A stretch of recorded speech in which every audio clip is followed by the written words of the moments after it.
जग जननी माँ अंबिका मुई लगी तुम्हारी आस।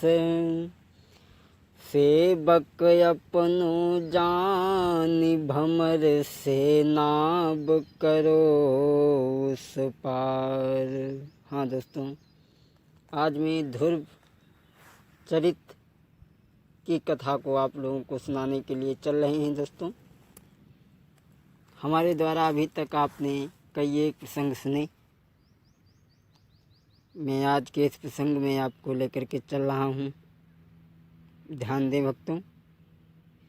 एक दिन की बात है, रानी सुनीति आंगन में बैठी बैठी रो रही है। बांदी ने आकर के समझाया, बहन क्यों रो रही हो? सुनीति कहने लगी, बांदी एक काम कर तू, सुन ले मेरी बहन, महल ढिंग जा टेरी के लियो, और मेरे राजा को टेरी के महल में बांधी लारी। बांदी मेरा एक काम कर दे, तू दरबार तक चली जा, महाराज को बुला कर के ला।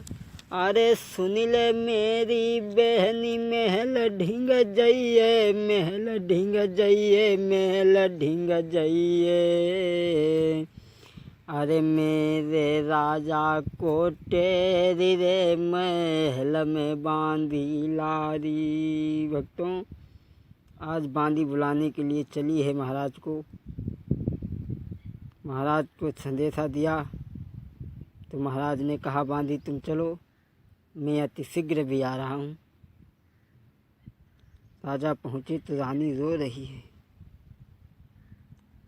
महाराज ने पूछा, क्या हुआ रानी? रानी कहने लगी, महाराज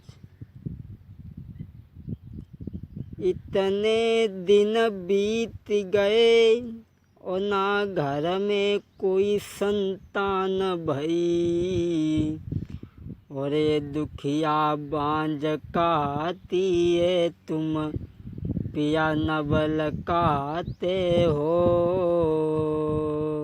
कैसी माया अकलेश्वर की, और ना समझ किसी के आती है, पल से पल में क्या कर देना समझ किसी के जाती है। रानी कहने लगी, महाराज हमारे कोई संतान नहीं, स्त्रियां मुझे बांझ कहती और तुम्हें निवल। राजा कहने लगे, रानी इतना दुख मत करो। रानी कहने लगी, महाराज मैं चाहती हूँ कि तुम दूसरी शादी कर लो, तुम्हारा नाम चल जाएगा, उसके लड़का हो जाएगा तो तुम्हारा नाम चल जाएगा। राजा कहने लगे, सुनीति अरे तू ये क्या कह रही है? अगर मैंने दूसरी शादी कर ली तो तेरी बर्बादी हो जाएगी। सुन रानी, मान जा। रानी, सोती चून की बुरी, और जहर की छुरी मान ले प्यारी, ओ तो यावत दी है निकारी, रनिया करी है तेरी ख्वारी, तो आवत दी है निकारी, रानी करी है तेरी ख्वारी। अरे वो हमको गारी दे चैन ना ले के, राजा दुलारी वो राजा दुलारी,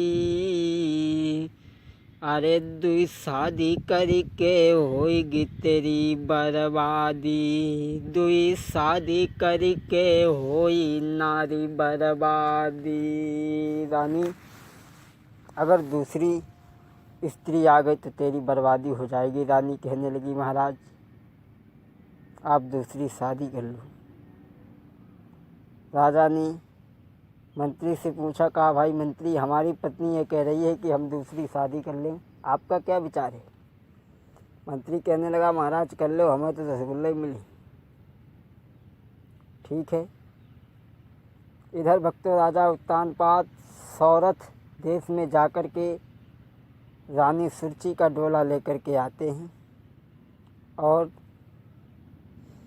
विवाह करी अवध में आए, खुशी सबने मनाई है। विवाह करी अवध में आए, खुशी सबने मनाई है।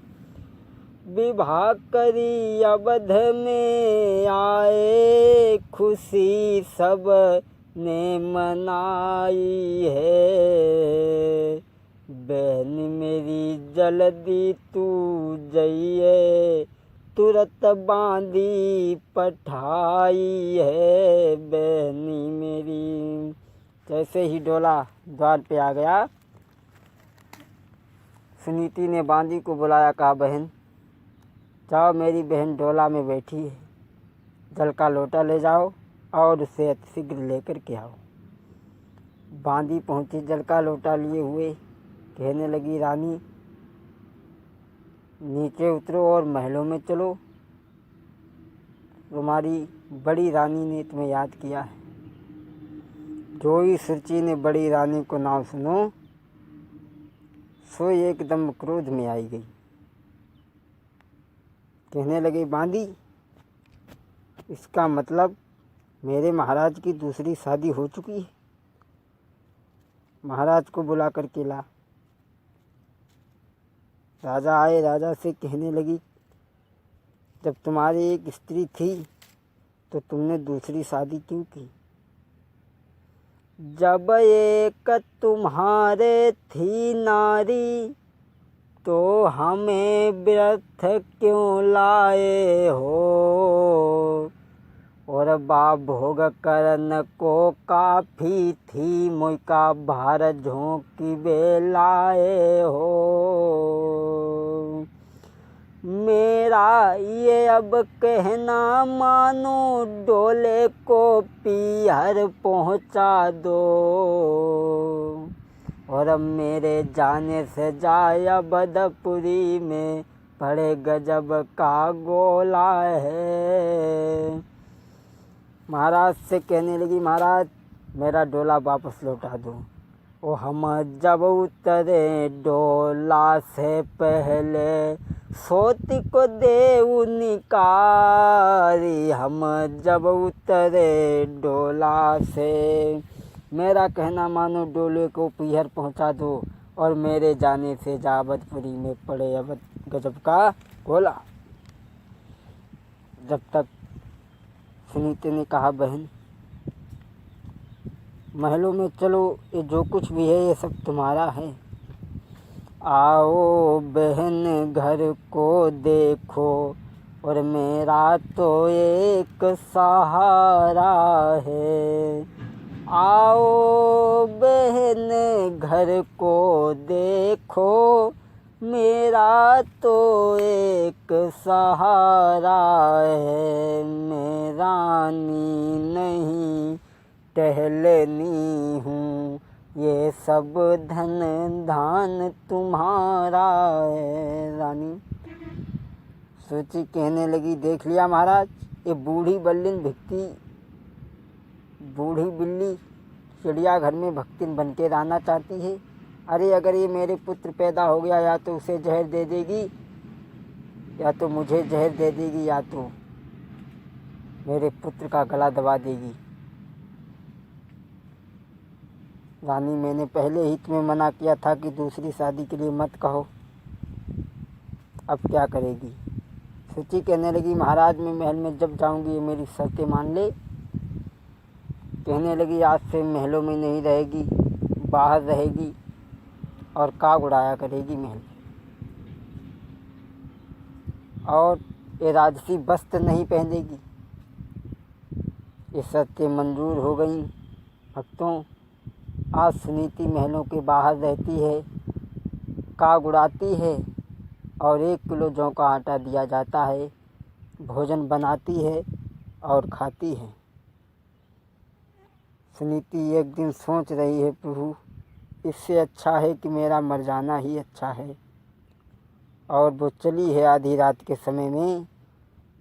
अरे सोचती जा रही है सुनीति, मोई याद सजन तेरी आई रही है, मैं तो जाई रही हूँ। मोई याद पिया तेरी आई रही है, मैं तो जाई रही हूँ। मोई अरे मेरी यादी बलम ना करियो,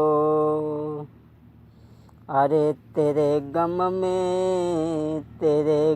में गोता खाई रही हूँ, मैं तो जाई रही हूँ। मोई याद सजन तेरी आई रही है, मैं तो जाई रही हूँ। जंगल में सुनीति जा रही है और जैसे ही एक अधोले कुआं में गिरने का प्रयास किया, वैसे ही बाबा नारद ने कहा, ठहरो, कौन हो तुम, क्या नाम है तुम्हारा, तुम आधी रात के समय इस कुएं में क्यों गिरना चाहती हो। सुनीति कहने लगी, महाराज मैं उत्तानपाद की पत्नी हूँ और मेरे कोई संतान नहीं है, मैं इसलिए कुआं में गिर के आत्महत्या करना चाहती हूँ। नारद बाबा कहने लगे, लौट जा, क्या तेरे पुत्र पैदा हो जाएगा। सुनीति कहने लगी, महाराज 6-6 महीना तक पति के दर्शन नहीं होते तो पुत्र कैसे पैदा हो जाएगा, आप हमें कलंकिनी बनाना चाहते हो। नारद बाबा कहने लगे, तेरे पुत्र अवश्य पैदा होगा, और अगर नहीं पैदा हो तो सुन, भगवान ने कहा भी है, अरे मोर बचन चाही परी जाई फीका, अरे मोर बचन चाही परी जाई फीका, संत बचन पत्थर की लीका। नारद बाबा कहने लगे, रानी अगर तेरे पुत्र न पैदा हो तो तू यही चिन्ह बना जा और आकर के अपने प्राणों को दे देना। आज विश्वास में आकर के सुनीति चली है और इधर महाराज घोड़े को सजवा करके जंगल में शिकार खेलने के लिए गए। काफ़ी समय हो गया, शिकार दूर निकल गया। महाराज उसका पीछा करते करते काफ़ी दूर तक निकल गए। उधर से रात हो गई। वापस राजा आए तो सूची के द्वार पे राजा पहुँचे हैं। दरवाज़ा खटखटाया है लेकिन उसने नहीं सुना, वो गहरी नींद में सो रही थी। राजा ने सोचा, चलो आज मौका बहुत अच्छा है बड़ी रानी से मिलने, ऐसा गोल्डन चांस कभी नहीं मिलेगा। सुनीति के दरवाजे पे पहुँचे, कुंडी खटखटाई, अरे खोलो खोलो की बरिया मेरी प्यारी, शरण हम आई गए तुम्हारी। खोलो खोलो की बरिया मेरी प्यारी, शरण हम आई गए तुम्हारी। धीरे धीरे निका खोलो की बरिया, रानी धीरे धीरे साकर को खोलो, अरे धीरे धीरे निका खोलो की बरिया, नई जग जाबे सोती तुम्हारी, शरण हम आई गए तुम्हारी। अरे देखो द्वार पे कौन खड़ो है, देखो द्वार पे कौन खड़ो है, और तेरी सेवा मेरे बलिहारी, शरण हम आई गए तुम्हारी। खोलो खोलो की बरिया मेरी प्यारी, शरण हम आई गए तुम्हारी। दूसरे भाग में कथा आगे की आप सुनेंगे। बोलिए गोविंद भगवान की।